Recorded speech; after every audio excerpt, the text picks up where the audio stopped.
അതുപോലെ തന്നെ 3000 സ്ത്രീകളുമായി ബന്ധപ്പെട്ടിട്ടുണ്ട് എന്ന് ഒരു ഇന്റർവ്യൂവിൽ പറഞ്ഞ ഒരു സൂപ്പർ സ്റ്റാർ ഉണ്ട് നമുക്ക്. അദ്ദേഹത്തിനെതിരെ ഇങ്ങനെ ഒരു വിവാദമോ ഒന്നും ഉണ്ടായിട്ടില്ല. അതിന് വേറൊരു കാര്യമുണ്ട്. അദ്ദേഹത്തിനെതിരെ അത് ഉണ്ടാവാതിരിക്കുകയും വിനായകനെതിരെ രോഷാകുലായി സംസാരിക്കുന്നതിന് പിന്നിൽ കാസ്റ്റ് എന്നൊരു എലമെന്റ് കൂടിയുണ്ട്. അത് പറയാതെ അവസാനിപ്പിക്കാനും കഴിയില്ല.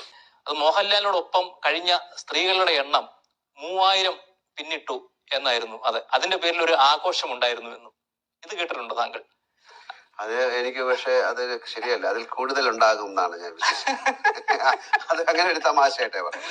അല്ല, അത് ഒരു ഗോസിപ്പാണ് അല്ലെ. അപ്പൊ ഇപ്പം അതിന് എന്ത് വേണമെങ്കിലും എഴുതാമല്ലോ. കാര്യം പിന്നെ അതിന്റെ ഫോട്ടോകള് എന്റെ വീട്ടില് പിന്നെ വരുന്നത് എന്റെ അമ്മായച്ഛൻ അവരോട് പറയുകയാണ്. അങ്ങനെയൊക്കെയുള്ള അതൊരു നമ്മുടെ പത്രം അല്ലെങ്കിൽ നമ്മുടെ മാസിക അത് വിൽക്കാനായിട്ട് ഒന്നും കിട്ടിയില്ലെങ്കിൽ അവരവരുടെ വീട്ടുകാരെ കുറിച്ച് വരെ എഴുതാൻ തയ്യാറായിട്ടുള്ള പ്രസ്ഥാനങ്ങളാണ് അതൊക്കെ. പലതും എഴുതിയിട്ടുണ്ട് എന്റെ കുട്ടികളെ കുറിച്ച്. അല്ലെ, എനിക്ക് എന്റെ കുട്ടികൾ എന്ന് പറഞ്ഞാൽ എനിക്കുള്ള കുട്ടികളല്ല, അല്ലാതെ എനിക്കുണ്ടായ കുട്ടികളെ കുറിച്ച്. പിന്നെ വൃക്ക മാറ്റി വെക്കുന്നു.